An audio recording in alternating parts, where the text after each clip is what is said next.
The history of New Zealand really earns the word new.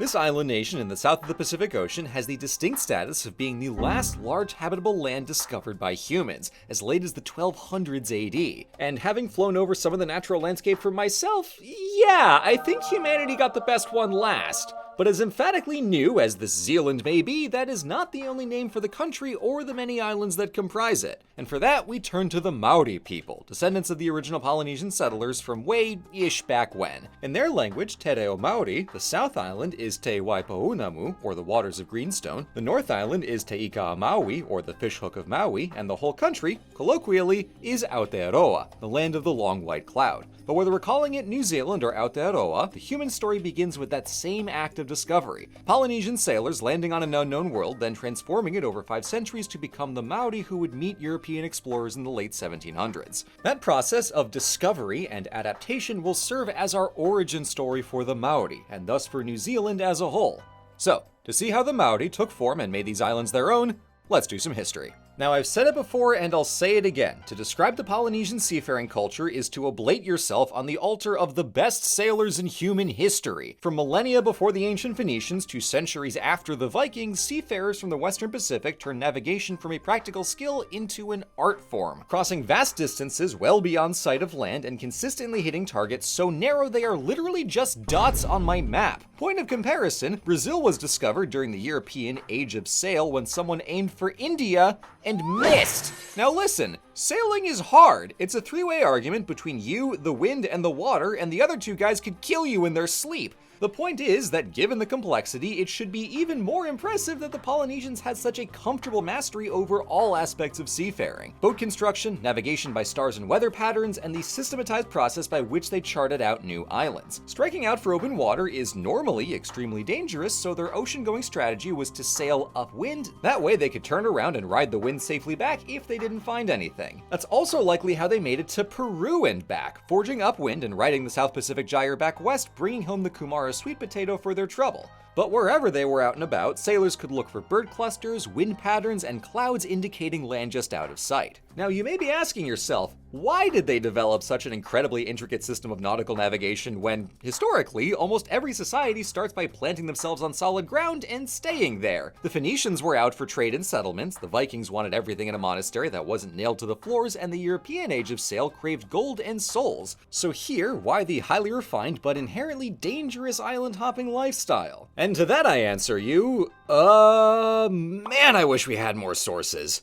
Archaeology tells us plenty of what, while the stories preserved in oral tradition convey an abstracted version of historical reality. People tend not to highlight the day-to-day stuff when they're otherwise occupied with telling the creation of the world. Even so, the same story can vary by community, and the archaeology rarely overlaps cleanly, inferring that gap between the factual whats and the mythic hows is a game of mondo guesswork, and I am nowhere near qualified to make those guesses, so we're sticking with the archaeology on this one. Sound off in the comments if you know what makes the temperamental waters of the Pacific sound so appealing. But sometime in the 1200s, they did indeed find New Zealand. One version of the story pins the discovery on the distant site of cloud cover, which gives the name Aotearoa, land of the long white cloud. That said, the story and name seem to be from the 1800s. A little late, perhaps, but the idea stuck through to the present day, so what do you do? One way or another, here in the 1200s, the last big habitable landmass on Earth received its very first humans. What did they find? These islands were the largest yet settled by Polynesians and the furthest south, so the climate and ecosystems were wildly new and fantastically expansive. Look no further than the moa, large flightless birds which were such an easy source of plentiful food that the settlers hunted them all to extinction within a century. New Zealand's biodiversity had evolved without fear of big scary land predators, so when humans came and fulfilled exactly that role, a lot of wildlife went extinct really fast. Now, while humans irrevocably altered their natural environment, they in turn were being changed by it as well. Abundant food skyrocketed the population from a few hundred initial settlers to likely several thousand, and their talent for sailing was increasingly put to work navigating around these big islands rather than out to the rest of the Polynesian Triangle. This initial phase of settlement from the 12 and 1300s paired the wonderment of new land with the late-coming realization that if you hunt those birds aggressively enough, there will in fact be none of them left. Especially when, if forest fire evidence in the 1300s is anything to go by, they tried burning the woods to smoke out the last of the moa.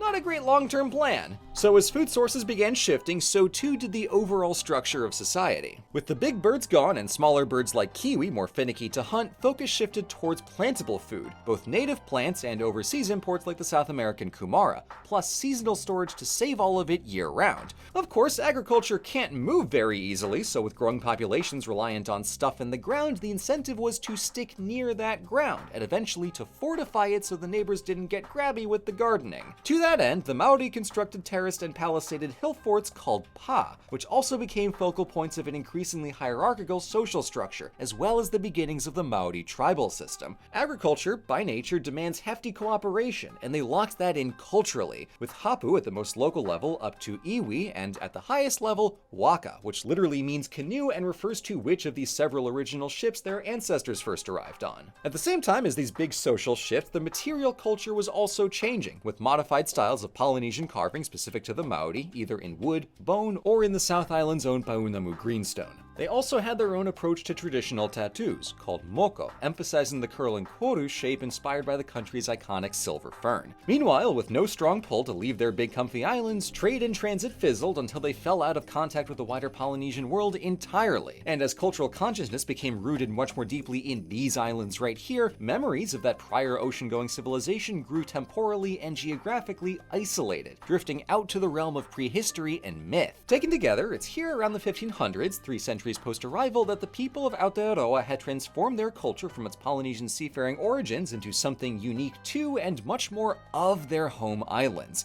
Across art, agriculture, social relations, the built environment, and mythology, these inhabitants had assembled the ingredients for the identity we call Maori. That said, that's not the word they used to describe themselves. Ethnicity is a concept, and their use of Maori as an ethnonym were a result of European contact. Instead, people mainly understood themselves by their relations to their family, hapu, iwi, and waka. Now, if one principle of society is how it's arranged, the other principle is how it interacts, and a guiding concept here is reciprocity, or utu. This cut both ways, for kindness and offenses. On the positive side, give a gift, get a favor, you pay it back. Meanwhile, injustices demand repayment, be they theft, trespassing, insults, or violence. All of these potential social dynamics had an understood function and proportional response according to utu. Of course, there's a lot of cultural weight to it that I'm not equipped to explain, but bottom line, it's good game design. And so, having reached 100,000 people by the late 1700s, this was Aotearoa as the Maori made it. A civilization unintentionally isolated from the rest of the world, fiercely proud of their local in-groups, yet sharing a common culture.